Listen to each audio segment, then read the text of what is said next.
Olá! As leituras de hoje, olha só, contam uma única grande história, só que através de três personagens bem diferentes. É uma história sobre aquela escolha, sabe, entre o que é passageiro e o que é eterno. Vamos mergulhar em como essa decisão pode definir absolutamente tudo. Para a gente começar, olha o peso dessas palavras. São as últimas palavras de um rei superpoderoso, mas cheias de arrependimento. Elas já dão o tom da nossa conversa. O que acontece quando uma vida inteira é focada só em poder, em riqueza, nas coisas deste mundo? Então, esse é o tal do rei Antíoco. A história dele é um verdadeiro alerta, sabe? Um exemplo clássico do que acontece quando o poder e as posses se tornam o único objetivo da vida. E olha, a coisa desandou muito rápido para ele. Primeiro ele tenta saquear uma cidade, mas é expulso. Logo em seguida vem a notícia: seus exércitos foram derrotados na Judéia. O poder dele estava simplesmente derretendo.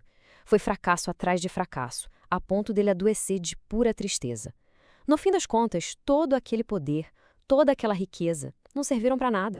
A história do Antíoco, então, serve de ponte para uma questão bem maior, um quebra-cabeça que a próxima leitura nos apresenta. A pergunta que fica é: será que a nossa perspectiva sobre a vida define a realidade que a gente vive? E aí entram em cena os saduceus. Bom, um detalhe importante sobre eles: eles não acreditavam na ressurreição. E para tentar provar o ponto deles, eles criam um enigma, uma pegadinha para Jesus. A ideia era, basicamente, enquadrar a eternidade nas regrinhas e leis aqui da Terra. Essa é a pergunta deles. Percebe a lógica? Eles estão pegando as regras terrenas, como casamento, herança, e tentando aplicar numa realidade que eles nem acreditam, a vida eterna. É como tentar colocar o infinito dentro de uma caixinha bem pequena. O cenário que eles montam é, vamos combinar, quase absurdo de tão complicado. A lógica é toda baseada na lei de Moisés, na lei de sucessão. É um raciocínio puramente legalista, mas que é completamente cego para qualquer outra possibilidade, para uma realidade diferente. Mas aí vem a resposta de Jesus, e ela não serve só para resolver o enigma, não. É muito mais que isso. É uma redefinição total do que é a existência. Ele não entra no jogo deles, ele vira o tabuleiro inteiro. E aqui a gente vê o contraste de forma bem clara. De um lado, a nossa realidade terrena, né? Com ciclos de nascimento, casamento, morte. Do outro, uma realidade eterna, onde essas regras simplesmente não valem. Quem é digno da ressurreição é transformado. Passa a viver sobre um conjunto de princípios totalmente novo. E aqui está o ponto central, a grande virada de chave. Essa frase muda tudo. Ela tira a morte do lugar de ponto final e coloca a vida como uma realidade que continua em Deus.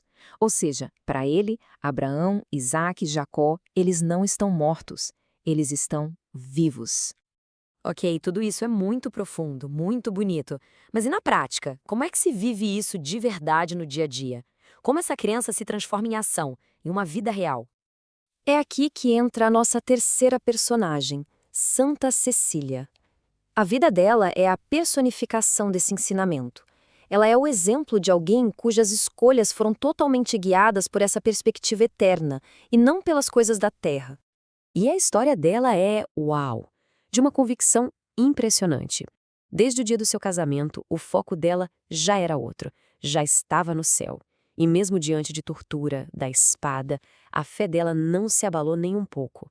Ela chegou a viver por 3 dias depois de um ataque que deveria ter sido fatal, dando seu testemunho até o último suspiro. Que declaração poderosa! Imagina a cena. Diante da autoridade máxima da cidade, alguém que tinha o poder de vida e morte nas mãos, a Cecília simplesmente declara a quem ela pertence de verdade. A identidade dela não era de cidadã romana, mas de noiva de Cristo. Isso mostra onde o coração dela estava. Então, vamos amarrar tudo isso. O que a história de um rei arrependido, o enigma de uns céticos e o martírio de uma santa têm em comum é que todas elas apontam para uma escolha fundamental, uma escolha que todos nós temos que fazer. No fundo, essas histórias nos mostram que existem 2 caminhos. Um é o do Antíoco e dos saduceus, focados só no mundo, que a gente viu que leva ao arrependimento, a um beco sem saída.